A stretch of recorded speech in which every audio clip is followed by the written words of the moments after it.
네, 한 어린이집에서 얼마 전 아이들 사이에 성폭력이 있었다는 의혹이 불거진 뒤에 비슷한 일이 있었다는 글이 인터넷에 올라오고 있습니다. 경찰은 4세 남자아이를 성추행한 혐의를 받는 13세 여자아이를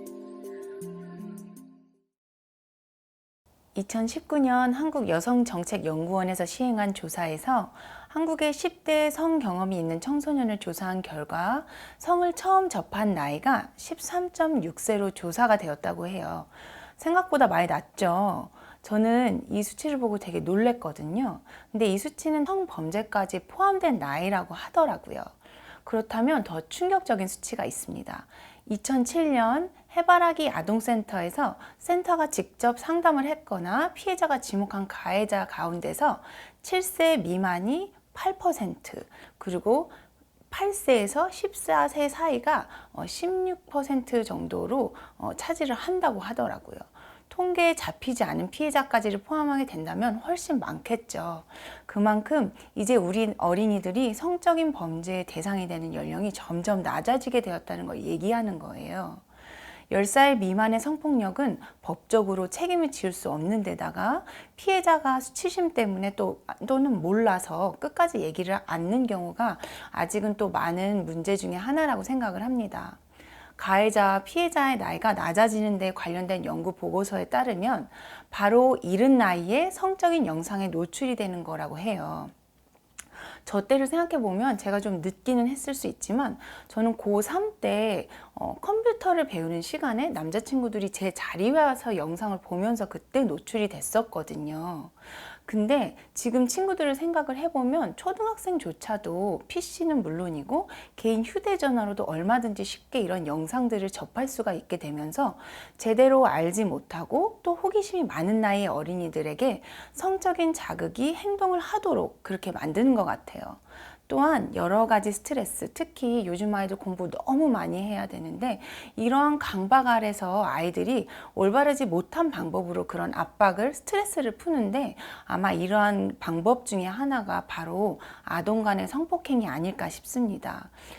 2003년에 중고생 113명을 상대로 진행된 한 연구에서는 폭력적인 음란물에 접촉한 경험이 많을수록 이상을 성적으로 대상화하고 성폭력을 용인하는 그릇된 성인식을 갖게 된다고 얘기를 한다고 해요.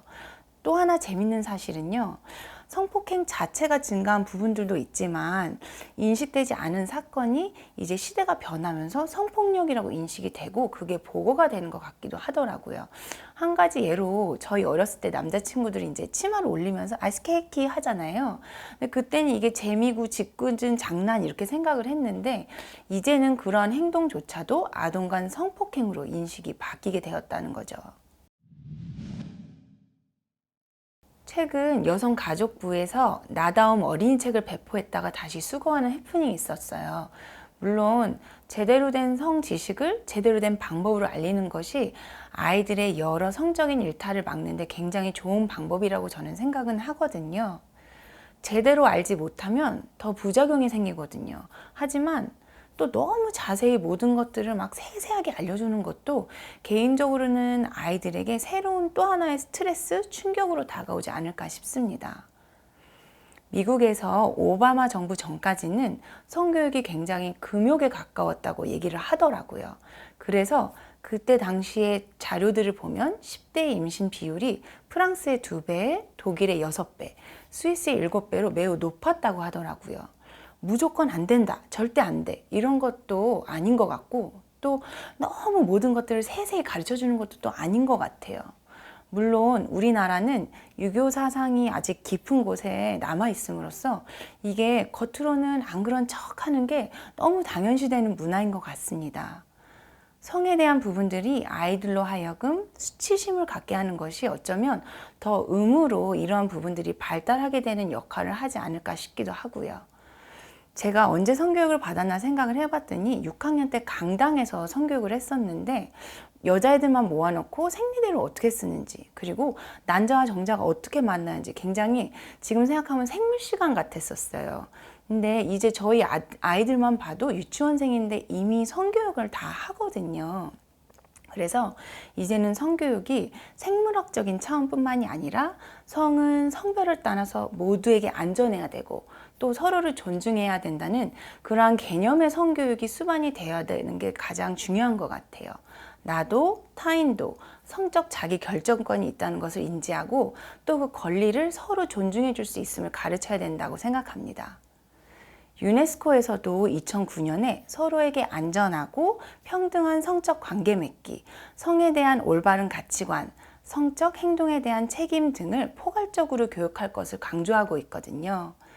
생물학적인 성교육도 물론 필요하지만 예를 들면 피임 교육 또는 내가 성폭행 또는 이러한 성적인 어떠한 그런 폭력을 당했을 때 어떻게 대처해야 되는지 이러한 실질적인 방법들을 포함해서 성의 동등성, 상호 존중, 배려 이러한 윤리적인 부분들까지도 다룰 수 있었으면 좋겠어요. 그리고 가장 중요한 건 장난이라는 거는 장난을 치는 사람도 장난을 당하는 사람도 모두 재밌어야 되지 장난을 치는 사람은 재밌지만 당하는 사람이 힘들고 괴롭고 그 다음에 뭔가 수치심을 느꼈다면 그건 장난이 아니라 폭행이라는 것. 이게 굉장히 특히 어린이들에게 중요한 사항인 것 같습니다.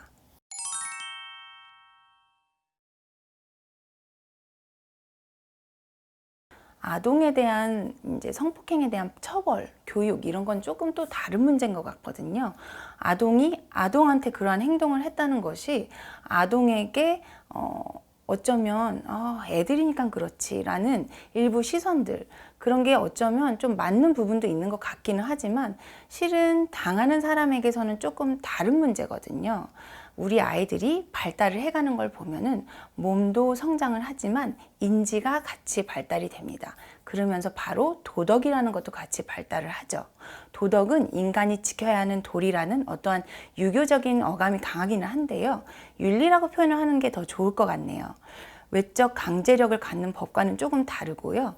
스스로 마땅히 지켜야 하는 행동이에요. 그래서 누가 이걸 보든 안 보든 해서는 안 되는 것들에 대해서는 하지 않는 게 옳죠. 만 3세부터 우리는 옳고 그름, 생활의 질서와 지켜야 하는 규칙에 대해서 아이들한테 잘 가르쳐 주셔야 돼요. 그리고 싫어도 반드시 해야 되는 것이 있다는 것을 굉장히 단호하게 가르쳐 주는 게 중요합니다. 우리가 따라야 하는 것이고 우리가 원한다고 이걸 마음대로 바꿀 수 있는 게 아니다라는 것도 같이 가르쳐 주셔야 돼요. 이러한 부분들에 대해 가해 아동뿐만이 아니라 가해 아동의 부모한테도 또 교육이 필요하다고 생각을 합니다. 아이의 행동은 부모의 교육관과 일맥상통하는 부분이 있거든요. 두 아동, 특히 가해자와 피해자는 분리가 돼야 되고 각각의 다른 종류의 치료를 받아야 되는 건 당연하고요. 아까도 영상 말씀을 제가 드렸었는데 아이들이 여러 영상 매체를 통해 어른의 것을 보게 되면 아이들에게는 잘못된 행동이라는 생각이 없이 따라해도 되는구나 이렇게 할 수가 있을 것 같아요. 그래서 모든 영상에는 연령 제한이 있는 거고요. 아이가 그러한 영상에 노출이 된 경우 쉬쉬하고 모른 척하고 이렇게 무마하면서 넘어가기보다는 잘못됐다는 인식을 심어주고 하지 않기를 지속적으로 교육을 하는 것이 중요한 것 같아요.